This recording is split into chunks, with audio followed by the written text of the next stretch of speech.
আজকে তুমি চা খাওয়াও না গো। আজকে তুমি চা খাওয়াবে। তুমি হ্যাঁ তুমি।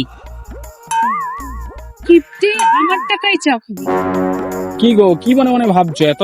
কিছু না, ঠিক আছে দিচ্ছি, দাঁড়াও। কিরে পাচ্ছিস না? দেখছি কই দাও দাঁড়া না।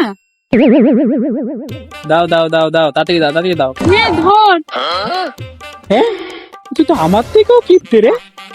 ছোট লোক বলে, চা খাবো 5 টাকা, রেখে তুই 1 টাকা 2 টাকা 3 টাকা দিয়েছিস। 3 টাকায় কি চা হয়? চা দিয়েছি সেটা নিয়েই যা, বাহ, নিয়ে আয়। তোর বুদ্ধিতে চা খেতে গেলে আমার থালা বাসনই মাজতে হবে রে কিপটে বুড়ি। আমার থেকেও বেশি কিপটে তুই।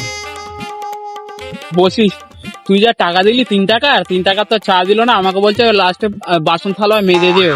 আমি বাসন থালা না, দাঁড়াও তোদের ভিক্ষা যদি পাই করে দিয়ে যাচ্ছি। তুই যা কিপটে। 2 টাকা এখনো পাবে দোকানদার, ঠিক আছে? এই চাটা এনেছি, চাটা খাই। এই, তুই খাচ্ছিস কেন? আমার নে। এ রে, আমি খাবো। কি কিপটে রে, 3 টাকা দিয়ে আবার 5 টাকা দামে চা খাচ্ছিস। জন্মের কিপটে। আমাকে কিপটে বলিস? চল হাট। কার জন্য আমি চা খাবো বলে আনলাম, তুই খেয়ে নিলি। বাজে মেয়ে। আমার টাকায় কিনে।